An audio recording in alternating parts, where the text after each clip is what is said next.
vamos ver os absurdos que o Lula falou. Roda aí o VT alemão e a gente volta na sequência do Lula. O IBAMA tem uma posição, o governo pode ter outra posição. Em algum momento eu vou chamar o IBAMA, a Petrobras e o meio ambiente na minha fala para tomar uma decisão. Sabe, esse país tem governo e o governo reúne e decide. Que as pessoas podem ter posições técnicas, vamos debater tecnicamente. O que não dá é para a gente dizer a priori que vai abrir mão de explorar uma riqueza que, se for verdade, as previsões, é uma riqueza muito grande para o Brasil. É contraditório? É, porque nós estamos apostando muito na transição energética. O Brasil, de 1950 a 1980, foi o país que mais cresceu no mundo. Ele cresceu uma média de 7% ao ano. Quando terminou esse crescimento, o povo continuava pobre. E eu tenho fé em Deus de que nós vamos terminar fazer desse país ter o povo menos pobre. Eu quero uma sociedade de classe média baixa. Eu quero que as pessoas tenham escola de qualidade. Eu quero que as crianças possam estudar. Então, como é que a gente pode achar que esse debate é um debate cru? Ou seja, isso é um debate maduro que envolve a sociedade. Nós temos que respeitar as mulheres. Sabe? Elas têm o direito de ter um comportamento diferente e não querer. Sabe, por que uma menina é obrigada a ter um filho de um cara que estuprou ela? Que monstro vai sair do ventre dessa menina? Então essa discussão é um pouco mais madura, não é banal como se faz hoje. Sabe, e o cidadão disse que fez o projeto para testar o Lula. Sabe, eu não preciso de teste, quem precisa de teste é ele. Eu quero saber se uma filha dele fosse estuprada, como é que ele ia se comportar. Gente, as máscaras caem. É muito fácil você permanecer num personagem que é construído por marqueteiros políticos, você ser blindado pelo consórcio da imprensa, você ter gente ali do lado o tempo inteiro monitorando o que você fala, mas quando está ao vivo, aí fica difícil de controlar. E o Lula deixou muito claro o que ele pensa. Para ele, os bebês que por acaso sejam concebidos e gerados frutos de uma relação de violência, essas crianças são monstros. É essa palavra que ele usou, monstro. Um ser inocente, sem nenhum tipo de vontade, que, consequentemente, por isso, não pode ameaçar ninguém. A esse ser, um feto, que não teve nenhuma ação na vida, não tem ainda um grau de consciência, o nosso presidente, o presidente da República do Brasil, chama de monstro. Porque para ele, o aborto é justificável, porque para Lula, ele é sim pró-aborto. E durante a campanha eleitoral, o presidente Bolsonaro não pôde falar sobre isso. Houve a retirada dessa propaganda do presidente Bolsonaro do ar, assim como houve a retirada da propaganda que associava Lula a Maduro, e é verdade. E por aí vai. E é por essas e outras que a eleição em 2022 foi fraudulenta. Que teve interferência. Teve interferência. Ué, o Lula é pró-aborto. Nós ouvimos falar aí.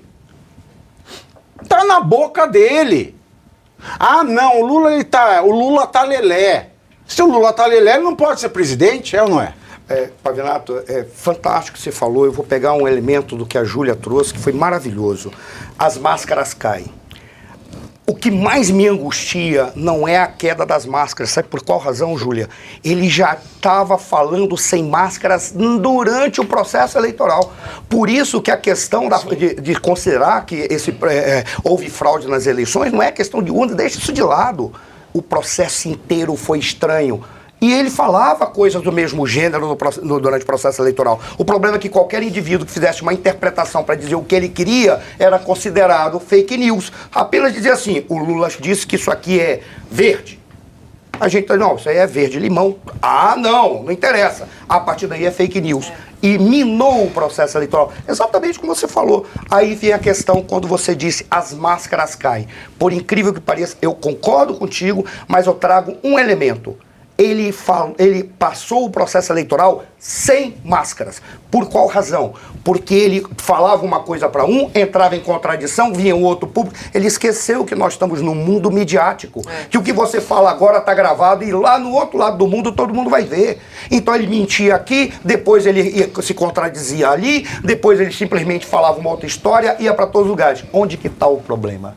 não é nem a queda da máscara, é exatamente desse consórcio que se associou a ele e que se associou exatamente para derrubar um indivíduo da presidência da República, colocando qualquer coisa. A democracia ela é tão preciosa que ela é capaz de botar qualquer coisa no poder se o povo não tiver suficientemente esclarecido. É isso que explica, por exemplo, que na Argentina não sabem o que está acontecendo no Brasil, na Espanha não sabem o que está acontecendo no Brasil. Como você disse, nos Estados Unidos, por causa do escândalo do Elon Musk, é que ficaram sabendo o que estava acontecendo no Brasil. Porque mesmo com o trabalho de todos aqueles brasileiros que estão lá na Flórida, ainda assim não permitiam que se soubesse o que está acontecendo no Brasil.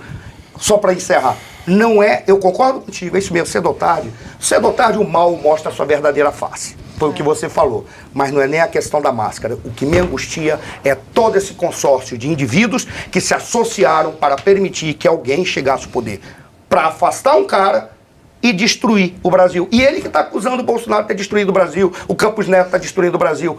Isso é uma fake news. Ele deveria ser processado pelo Alexandre de Moraes. Agora, deixa eu trazer uma coisa, vou prestar para você. É que eu presto atenção em tudo. Número, chat, se cai, se sobe. Nossa audiência está maravilhosa. Isso eu queria agradecer a vocês. Que os nossos números estão arrebentando, como dizia o Costinha, arrebentando a boca da... Exato, nós estamos assim.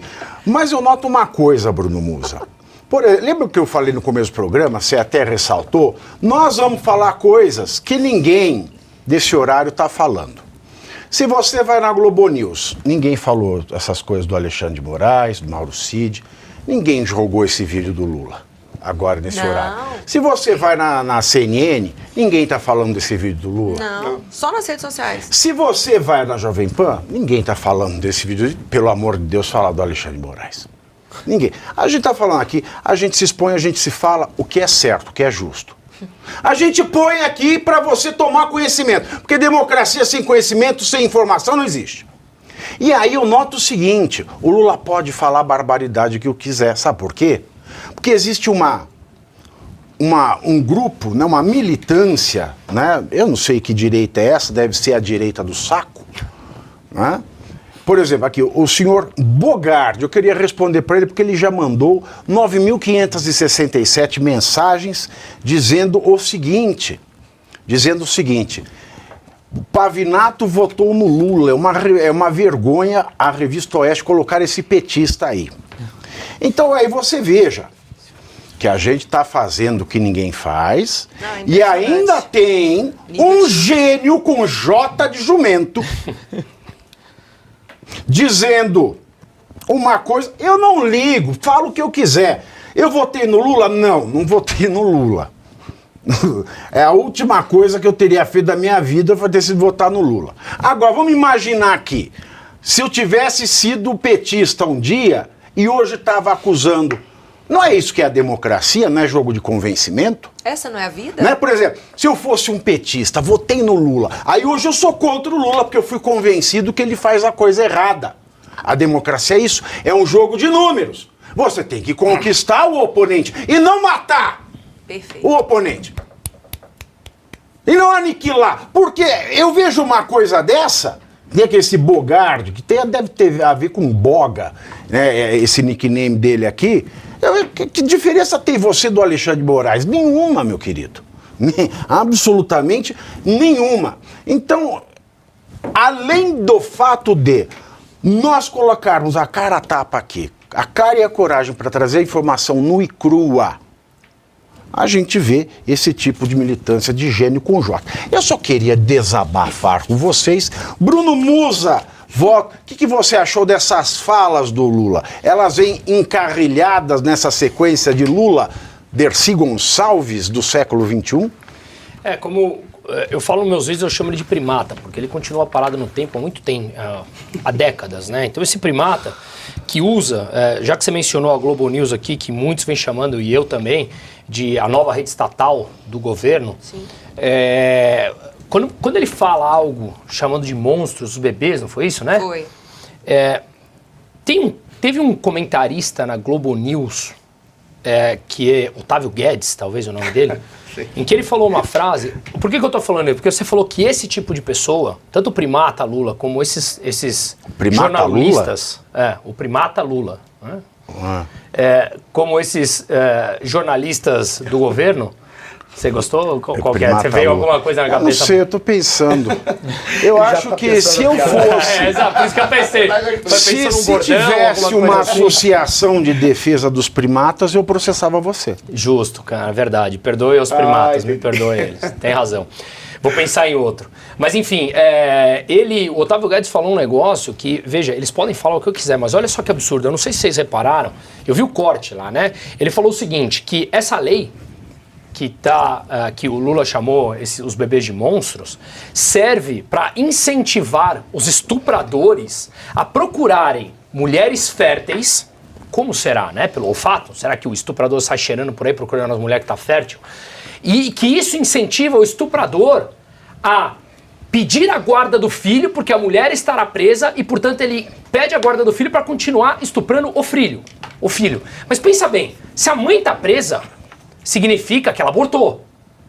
Olha o que o cara fala na Globo News. O que ele quer? Fala onde? Onde? Na Lula News. Ah. O que ele quer? Diário Oficial da União. Que o estuprador tenha pegado o CPF da estuprada para entrar nos órgãos competentes pedindo a guarda de um bebê que foi abortado, porque a mãe está presa. Olha como é desconexo isso. Imagina se qualquer um de nós falássemos qualquer coisa aqui. Nossa! Imagina esse tipo de Imagina coisa. se fosse Bolsonaro. Imagina Nossa quais as Senhora! consequências que isso teria. Bolsonaro já estava no Tribunal Penal O meu Internacional. Internacional. ponto, volto no que você falou das interferências, é que às vezes a gente pensa numa interferência brutal.